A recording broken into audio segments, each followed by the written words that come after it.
Good morning, guys. Stan here. We're talking about how to start a business, what you must know if you want to start a business. No, so in the past, I've had people coming to me. They stay with me for a few months or for a few weeks, and they see I'm making money, and then they want to start the same business that I'm doing. And they, and then when they're stuck, they go to another person. They see another person doing the same business, and they want to do the same business. So business is, you're probably not going to have the ups all the time. So if I was quitting when things were not going well, were rough, I don't think I'll have the success that I want to have in any business. So I've got a list of things that I want to talk to you about if you want to start a business, so that you know what is important and what you need to do if you want to start your own business. One, if you want to start a business, you must be very inspired. Your first step is to get inspired to be an entrepreneur, or to start your own enterprise. And we also need to describe what is an entrepreneur is. And most of the time, people, we're starting businesses and not being able to grow them. And we're starting businesses and be a worker in that business. And instead of us to work outside of the business where the business can operate without us. So there's so many things we need to learn. If you want to start a business, you must be continually learning to be able to improve your business, because the idea or to be inspired is not enough. And the second one is have passion. A few business owners are successful without a few business owners are successful without sufficient passion driving their efforts. Find something you're passionate about. And at times, something you're passionate about cannot be the business, because you also have to look for customers. But we're going through that. So be inspired, be passionate, have a passion.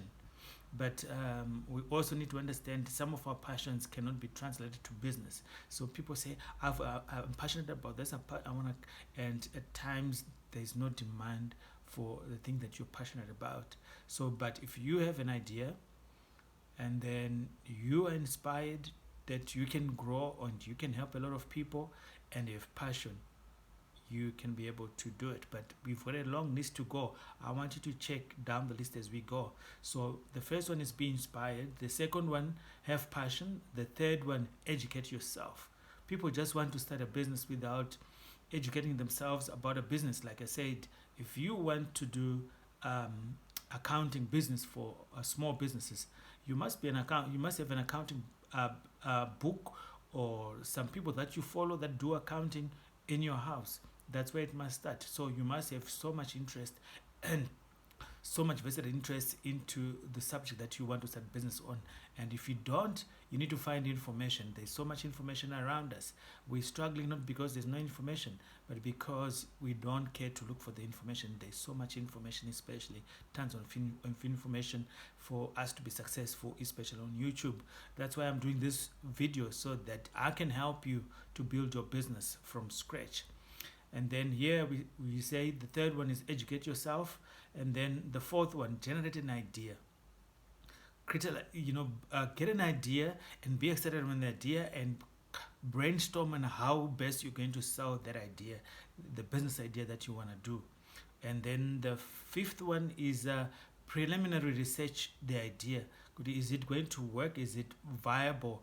Who can buy? Who can afford this service that I want to do? So preliminary research is very important for the idea that you want to do, and talk to other people, and not really to get their opinion, but to just get how they feel. And most people are very negative about ideas, because you ask people who haven't had research of this topic and you want them to give you an opinion, and they have little knowledge about it, unless if you go to someone who is in the same business and talk to them and get what they think about the idea that you're trying to do.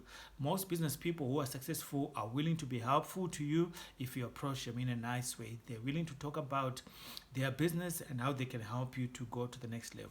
So you need to talk to others. That's number 6. And then number 7, develop the idea.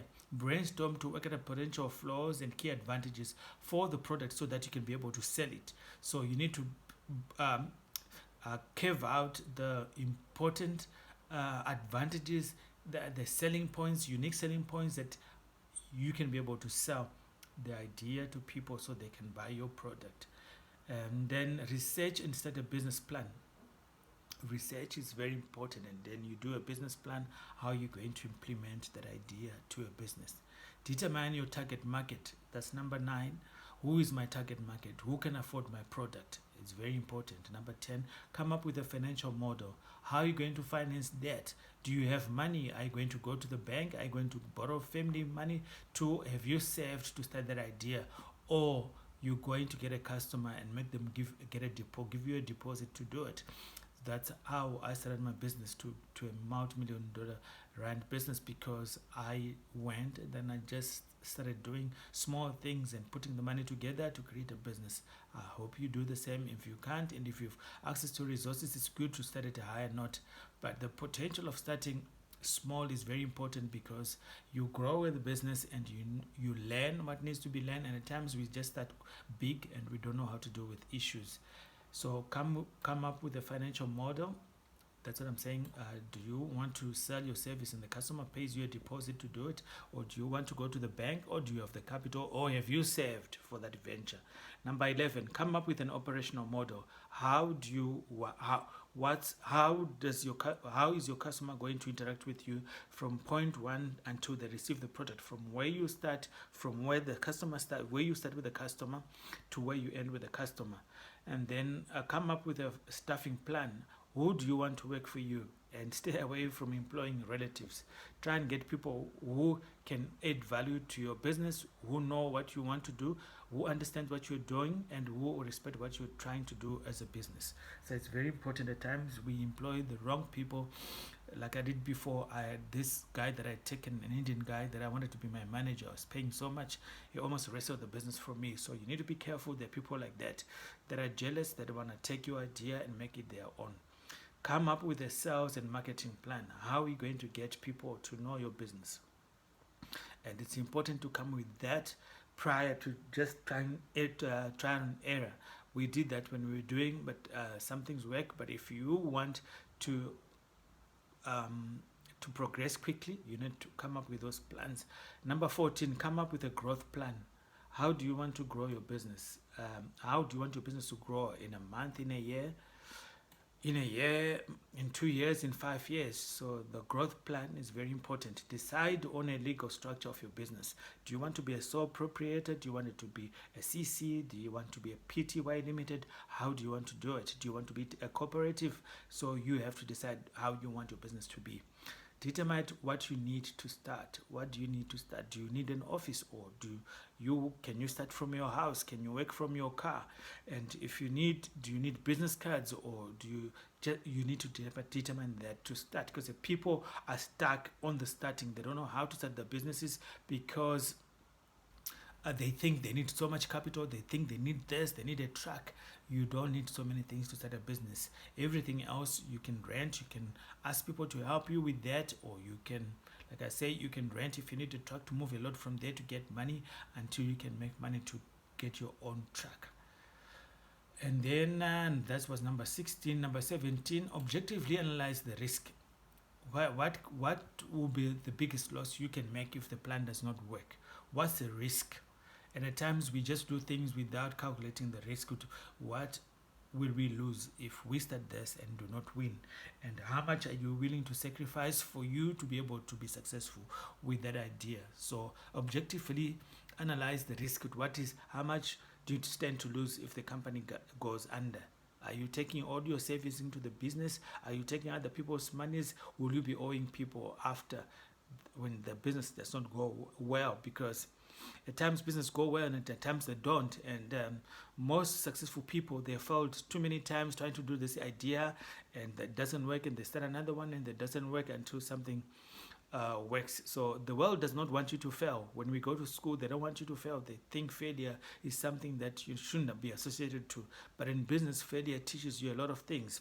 If it wasn't for failure, I don't think I'll have made it, because I failed so many times with different ideas, with different models of the same business, until I found out what business model works for me.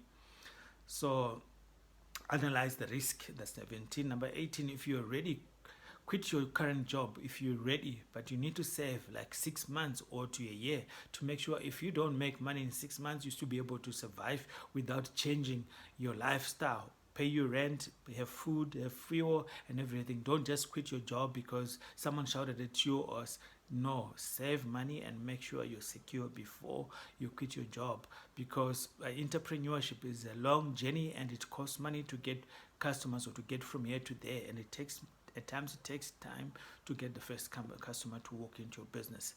So you need to be prepared for that, to quit a job or to stay in your job, but you can't stay in a job and try and start a business. Secure capital.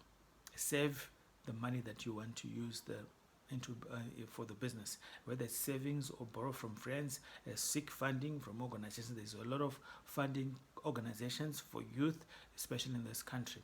If you don't, ask for your friends and family. They'll help you to give you soft loans that will make you start your business. And then the number 20, seek resources and aid. Join a small business development center. Find people who are in the same business, who are facing the same challenges as you, who can help you, who can be a backbone, where you can get advice when you're faced with some decisions to make. That's number 20. And then number 21, scout for potential customers or clients. You need to start that. Make some business cards all the time. Move around with them. Talk to people. You need to learn to talk to people. Don't say I'm shy, I'm an introvert. In business, there's nothing like that.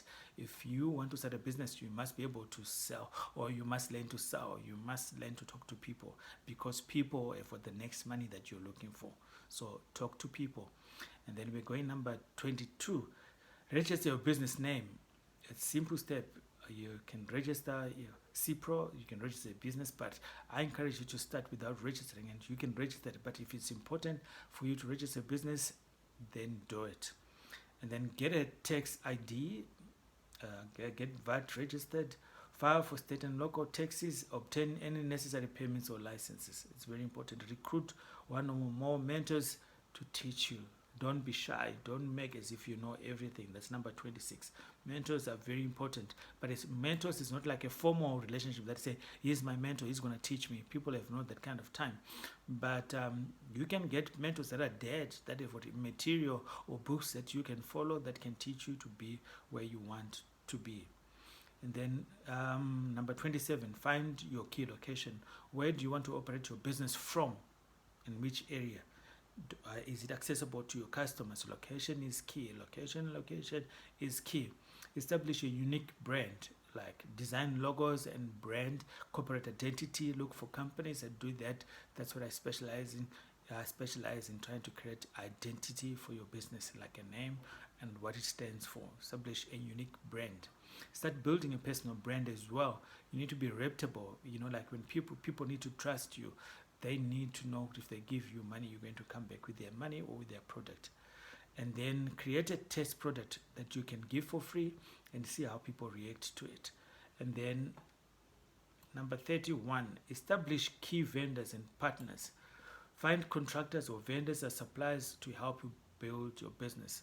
So if you want to sell a service that needs raw materials, you need to know where you're going to source your materials, how cheap are they, how for those people, how easy is it for you to get the materials for your services? How long does it take for materials to come to you to make a product? So establish key vendors and partners. And then number 32, learn and apply your employer responsibilities. What are your responsibilities to the people that you're working with and to yourself? And can you pay them on time? Because some people have no boundaries. They pay themselves, they use the money without looking at and knowing how to pay their people first. It took me time to get to this, where I put my people first. I used to be there to first take money, go buy cars when people are waiting for me. That's what so many people do. They take the money, put it in their pocket and think it's theirs. They don't care about their employees. You're not going to run a successful company without paying your employees on time. If they start disrespecting you, that's the end of your business. So number 33, hire your first employee. Know what do you want them to do the role? What qualities are they bringing? What value are they bringing into the business. Don't just hire people because you're hiring people. They must be able to bring value to your business. And then create a human resources plan in the company culture. Human resources, find out, read, that kind of information is on the internet, and it's free to get, and you can get free advice. And then you can start selling.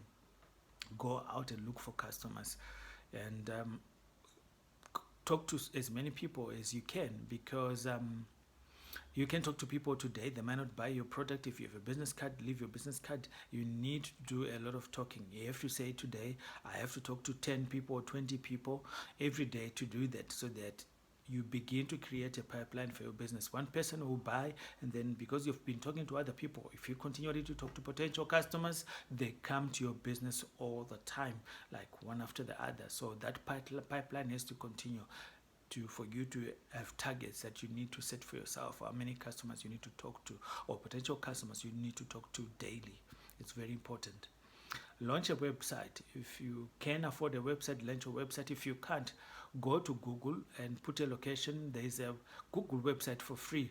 You can just try and customize it and work for you. There's Blogger, the blogger that you can use in Google. Those are some tools that you can start with, or do some classifieds like Gumtree, like OLX. Put your adverts there, and then you can start probably with the website. But if you can start a website, it's very good.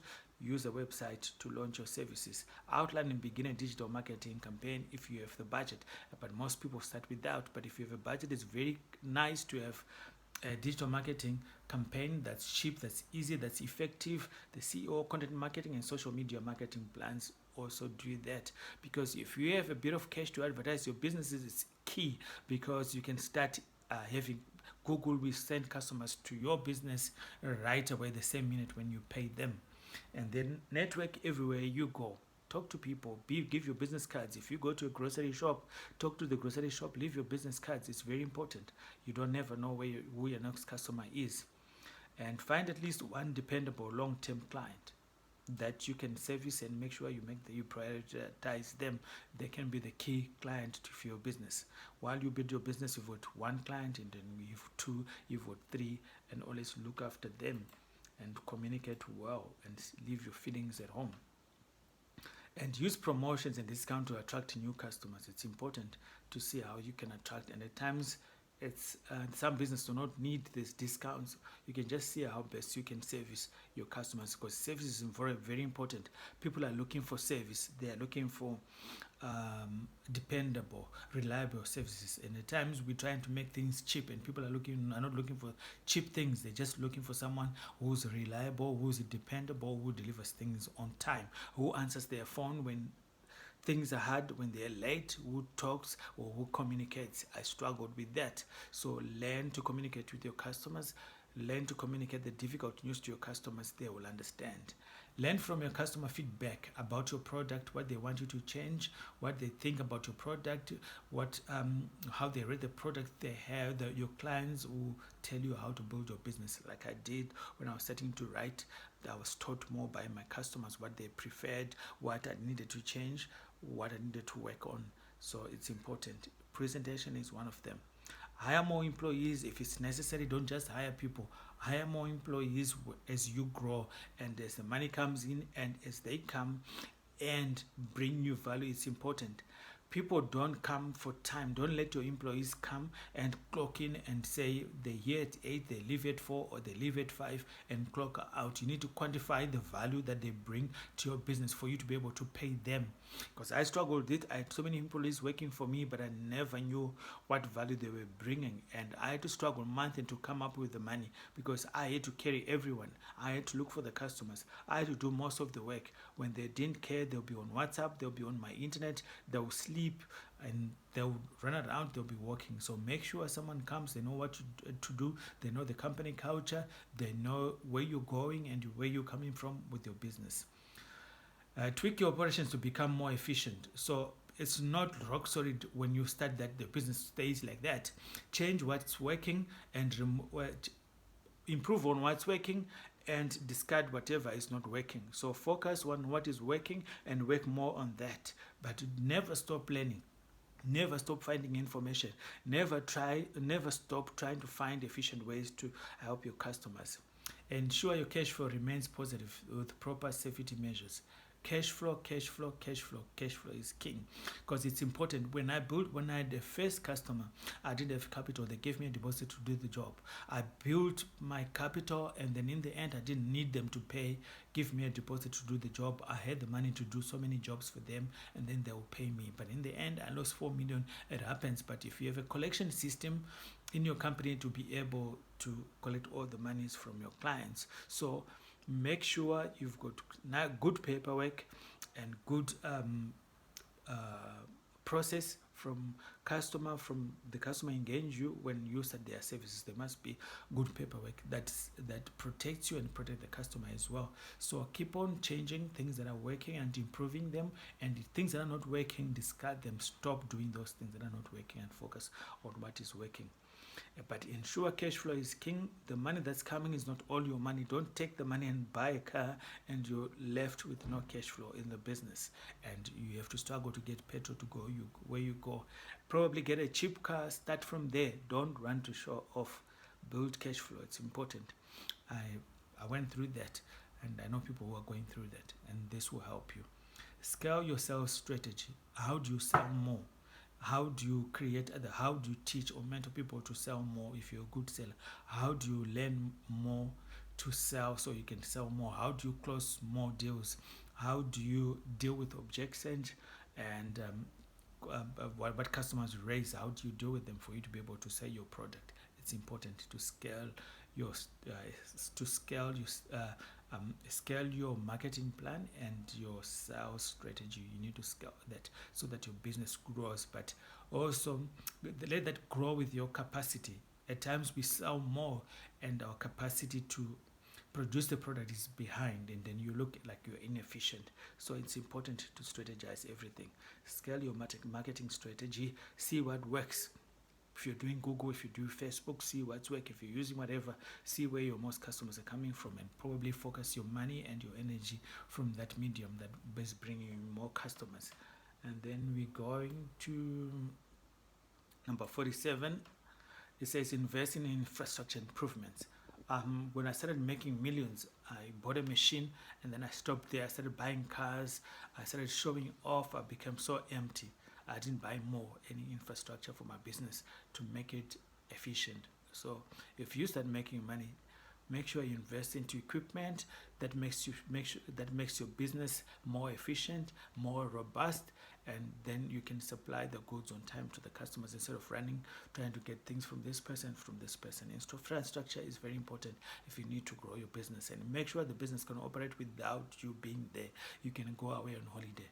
I struggled with my business for 3 years. I couldn't go on holiday because I had a poor structure on my business. So I don't want you to be like me.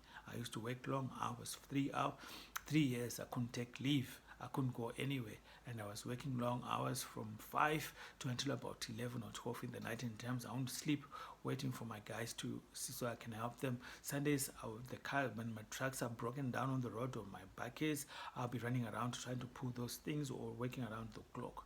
So you also need to try and live. So have organization, have infrastructure, have a good cash flow. It saves you from running around and doing things late.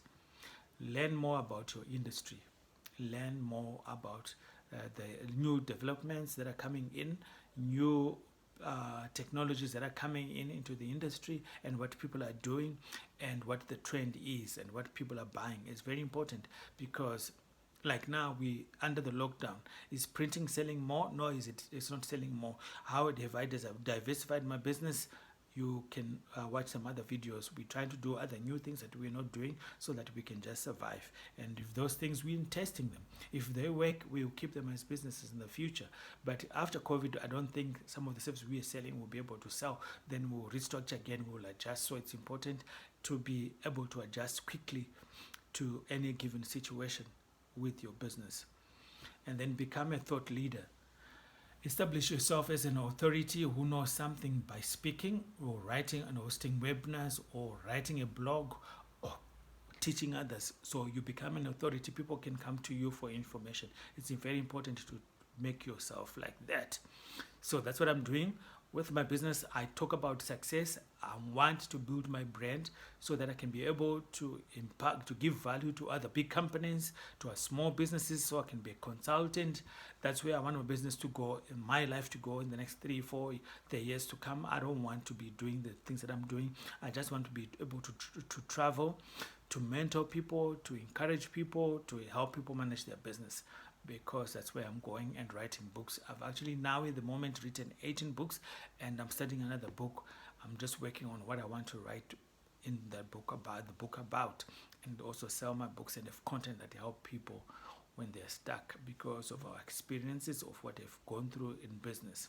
So become a thought leader, be involved with other people, initiatives for people to get together and create ideas and share ideas, and grow the youth. That one thing you can do. And then number 50, evaluate your progress thus far and adjust your business plan. It's important. So always seek clarity where your business is. It's important, and I focus on that clarity. Where am I going with my business? What am I doing? What progresses have we made? What inroads have we gotten? Like how much have we penetrated? How much customer base do we have? How much have we grown? How far can we grow our business to the level that we want to be? If I'm making 350,000 or 550,000 or 500,000 or a million a month, how do I get to 2 million? How much work needs to be done? How many more employees do we need to make? And how many machines do we need to have that kind of turnaround and production for us to be able to make so much money at like we were saying, to grow. So if you're making 50,000, it's okay. Grow your business to 100,000. What will it take for you to grow your business to 100,000? You need to figure that out. It's important all the time to figure out how you can be efficient and save a lot of time, and maximize your time, because we all have the same time. The idea is to do more with your time and to create more value with your time. And also it's important to upsell, to create other small services that support your main service, where you upsell. When you go to McDonald's, they sell you a burger and chips, and then they ask you, do you want to make your drink bigger? Do you want your chips to be bigger? That's upsizing. That's what you should also do. Like I do business cards, I do letters. So there's some other smaller services that I sell apart from the bigger services that I do. Like I make billboards, but I've got also a business card for 350, for 400, for 500. But we've got other bigger services that we offer. So try and see if you can create some other smaller services that you can put in there and upsell if one customer buys from you, so that they can continually buy from you. We've got a web development company that does website and marketing. So it's got other services that we throw in there, emails and websites and hosting and everything. So there's always something that we can upsell, or you can sell to one customer, the one customer that you have, because acquiring customers is very expensive, and it's not easy. If you can get one who can buy 3 or 4 products from you, it's very good. So do that. Evaluate your progress and thus far, and adjust your business plan to determine where you are in contrast to where you thought you'll be, and think about what your expectations ahead, where they had gone wrong, or where if you need to revisit your business plan to adjust it to reflect your current situation and surroundings. It's important. So I want you to go through over this and learn more from it. I'm going to try and put some of the points under the comments under this video, so you can go to them when you need to go. But if you need any help to establish your business or to start any business, I'm here to help you for free. One consultation for 30 minutes, for an hour, I can give you for free to do that. If you need more, we can talk about that. But that's what we're here to help you to establish your business. Remember cash flow. Remember to adjust. Remember to always seek clarity where your business is going and where you're going. Remember to adjust your plan. It's not cast in stone. It's not like you can't change it. If things are not working, change them. Quickly change them. If you're failing, quickly make your business fail and start another one. And stick with your idea if it works. And if you have faith in your idea, stick with it. Don't drop an idea because you didn't make money 1 month or 2 months, stick with it. There's sometimes when I went a year where I couldn't do any progress, where I wasn't making so much money, but I kept on working on my company, and then all of a sudden everything compounds and boom, your business starts making money than you thought. I just woke up, I had $1 million in my account because I kept on working, and I kept on bringing value and creating value for my customers. So it's important. Evaluate your progress, evaluate your plans and adjust them, and also look for people that will help you, that knows value, and have a culture in your organization where you teach value. People don't get paid for time or per hour. They get paid for the value that they bring to the table, to your business. So look for people who knows how to bring value to you, who understand what you're trying to do, who won't sleep, who come and give suggestions about your business. My name is Stan. If you're in this channel and if you think this video was very useful to you, thank you so much. Please can you subscribe and share this video with others. Thank you so much. Let me know what you think in the comments below. Thank you. Bye.